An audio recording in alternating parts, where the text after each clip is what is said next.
Welcome friends to another r/MaliciousCompliance video. If you like all things mischievous, make sure to hit those like and subscribe buttons down below. That said, our first story of the day is by Morris Cox. Your diarrhea is that bad? My wife's uncle insisted that I go to a nearby store and buy all their Imodium. Clean them out. I asked if he was sure, but he was still insistent. He often insists on things despite being told that it's a bad idea, which really annoys me. So off to the store where I grabbed every box of Imodium. The cashier was not happy, and I don't blame her, especially since I had 5 dozen boxes on the conveyor belt. I handed a receipt for $634.12 to the uncle, and he finally saw reason. It was a pain to sort and go back to the store and explain the situation, but hopefully next time he'll ask why I'm asking if he was sure. If somebody's being overly dramatic and says, I need you to go to the store and empty them out, get every one of them, and let's say they hand you their credit card to go buy it, would you be maliciously compliant and buy out as much of those as you could? Or do you think you just go get a couple and chalk it up to them being overly dramatic? Let me know what you would do in the comments down below. This next story is by Peace in Greece. Let me go? Fine, you'll lose millions. This was around 10 years ago. I've always been very technical minded and was able to read blueprints, construct complex devices, weld, MIG, TIG, stick. Certified, in fact, among other things. I took a high-paying job with a company that made several things for railroads. The job entailed most of my skills I mentioned above. It was a very small department. In fact, there were only 2 or 3 of us, but we got along great and challenged each other, which led to higher production. Sadly, the other guy in my department left for a better job, which left me by myself. My supervisor was great as well, liked to joke around with me, left me alone to focus on my work, and had my back when I needed him. We actually assembled signal enclosures and mast and ladder houses for railroads. Fast forward to 3 years later, and the owners buy a much bigger location and move the whole company. As you might expect, several departments get shuffled. Yep, my department gets folded into a completely different department that has no clue what I do. At first, it was fine, but it starts to go pear-shaped pretty quickly. My new supervisor seemed good at first, but I quickly realized he's a snake in the grass. For example, I had to help the prototype department assemble a new, lighter type of mast and ladder house. So I'm printing out issues and suggesting fixes, etc. New supervisor's not happy. He keeps coming over huffing, groaning under his breath, standing over my shoulder, etc. He finally interrupts and asks in an angry voice, "How much longer will this take?" I respond, "I have 4 more hours today and 8 hours every day after that." He looks puzzled. So I explain, "This is my department, this is where I work.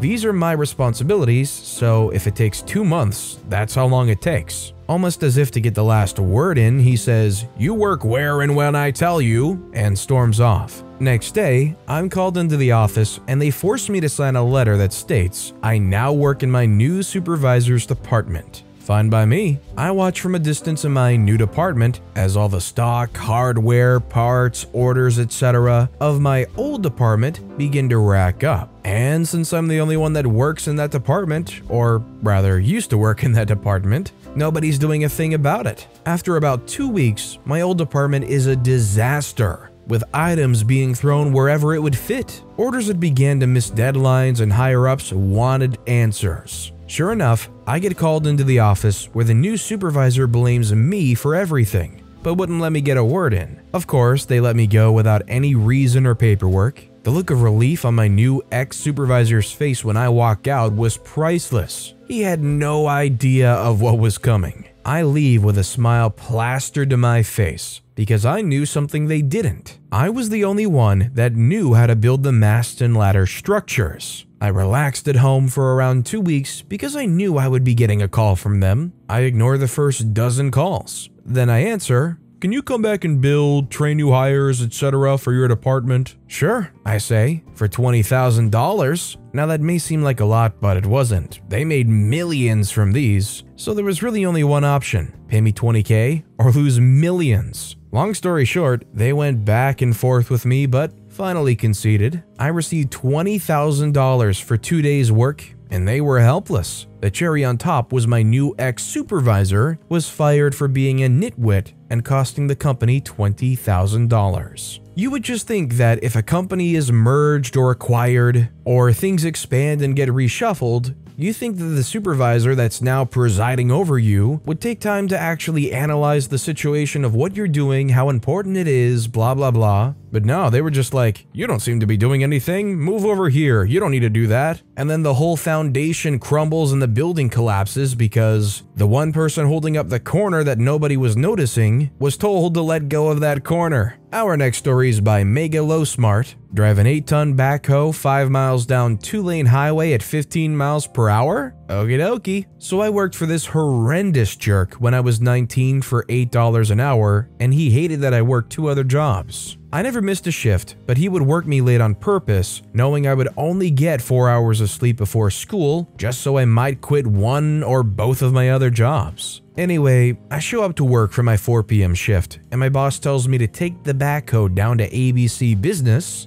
because we have a crew of 10 guys ready to load gear onto pallets, and I need to put them on the truck. Well, ABC Business was 5 miles away, and the tractor only goes 15 miles per hour top speed. So I'm like, are you sure? It's only a 2-lane road most of the way, and he cuts me off and says, quit arguing, if you say another word, you're fired. I was mad. I don't take disrespect kindly, and it certainly wasn't worth $8 an hour. So I get about 20 minutes into my drive, and he starts blowing my phone up. The tractor is loud, so I played it off like I didn't hear the phone. Back before people mostly put their phones on vibrate, I get about halfway there and realize he was probably talking about ABC Business's old location that shut down 6 months ago and is only about a mile from origination as opposed to 5 miles. So I drove the rest of the way and kindly called my boss back to inform him the location was empty and nobody showed up. Of course, he meant the old location, and although he suspected me of malicious compliance, he chalked it up to incompetence of a 19-year-old kid and sent everyone else home with 2 hours pay. He was so furious because he couldn't yell at me for being dumb, and I got the rest of the night off after my long drive home, pulling over every 30 feet or so to let people pass on the highway. Little wins are all we get sometimes, and I savor this one 12 years later. I'm just thinking about how boring it has to have been to drive this thing down the road so slowly.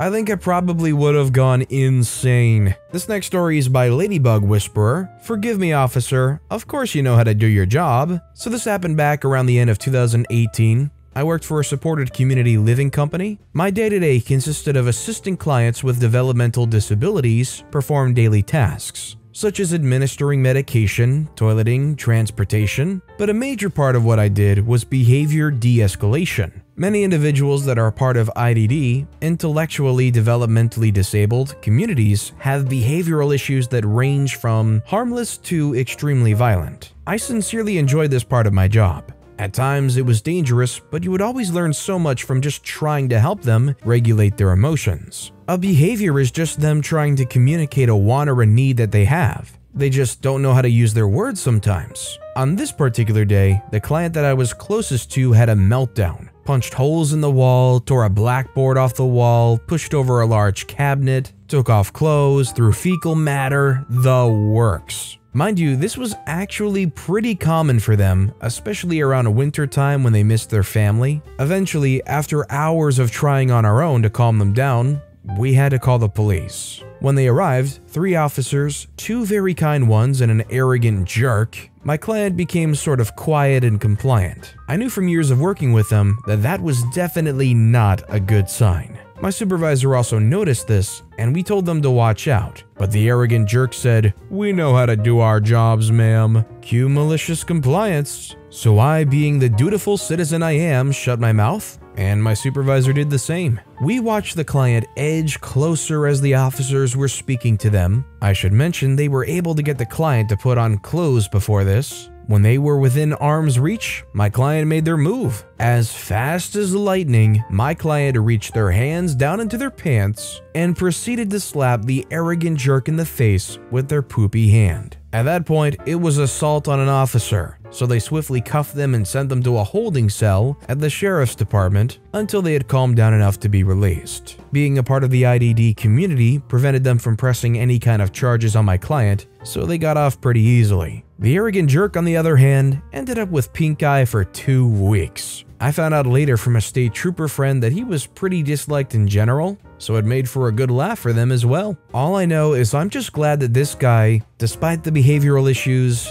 didn't get in any more trouble with those cops. I'm pretty sure they did try to brief the cops beforehand before they got there that this is an IDD community situation, so you think it would be expected, but hey, I guess even some people who are absolutely seasoned with their jobs can sometimes learn a few new things. This next story is by Way Too Old 2, a goodbye gift to one of my teams. Happened quite a few years ago. Company I was working for was restructuring a lot. I managed a few small teams directly, reported myself directly to one of the CXOs. I was the huge exception. I saw little future in upcoming changes and the power struggle between the business unit managers. Bums in the company was not something I participated in. It was very ugly to say the least, and one of the changes I feared most was my direct boss's plans to retire, which would dump me in the fight between bums. So I was planning on my own exit. I feared for one of the team's future. They delivered a very valuable service to the rest of the staff, but due to repeated sabotage from a couple of the bums, never sold to external customers. But the team was more than ready to deliver it. After I gave my notice, a sales manager for the Saudi market demanded I help in a call and help upsell services to the customer. The customer was the type who wanted everything, the best of the best, and hints of something better that was not us, that would be a hesitant maybe, Israel, that would be a big no-no, made,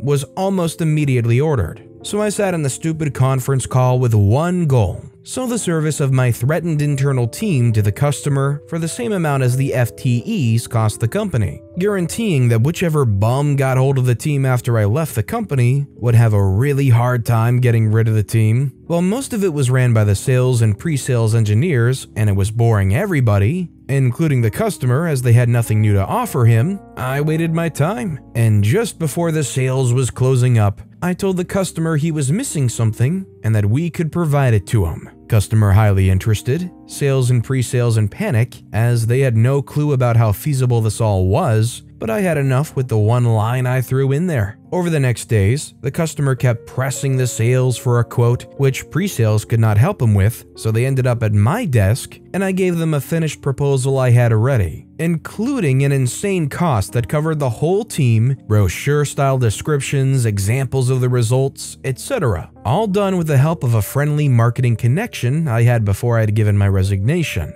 With that, the sales was happy and forwarded to the customer, who signed an order immediately. As I expected him to do, the guy bought everything if you made him wait just the right amount of time. I left long before this was due to be delivered, and before any of the bums found out this was sold. I unfortunately didn't get to see the face of the bum that got my gift. The bum that grabbed my team was the one who had sabotaged the service from being in the normal portfolio many times. But I did get a big thank you from my former team when they found out what I'd done just before I left. As far as I know, the team remained intact till at the very least, the whole company got bought by a bigger fish. This goes beyond malicious compliance. This is OP looking out for their fellow man, making sure people they care about are not going to get totally stuffed. OP's a good person because they put in a lot of work and help secure these people's livelihoods for a longer period of time. And our final story of the day is by Yakusaka. You don't want my help? Okay. So I work in a call center as a tech support for a big telecom company. Working for 6 years now, and malicious compliance is one of the things that keep me sane.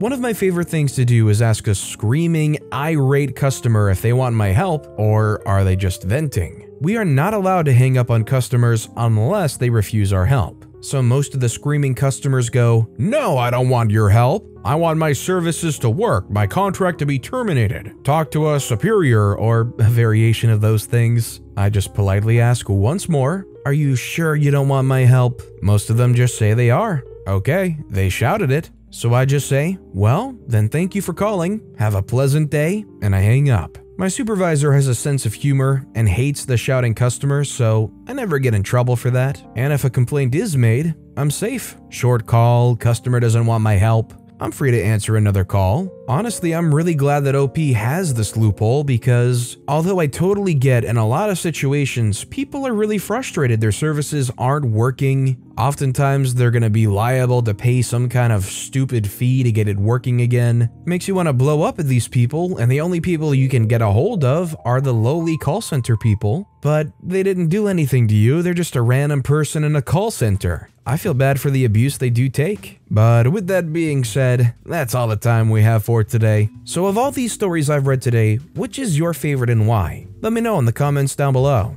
And if you haven't yet, if you could like and subscribe, that would mean a lot to me. Whatever you do, whether it's liking, subscribing, turning notifications on, all of it helps grow this channel and I appreciate the heck out of it. So until next time, I'll see you all tomorrow with some more stories.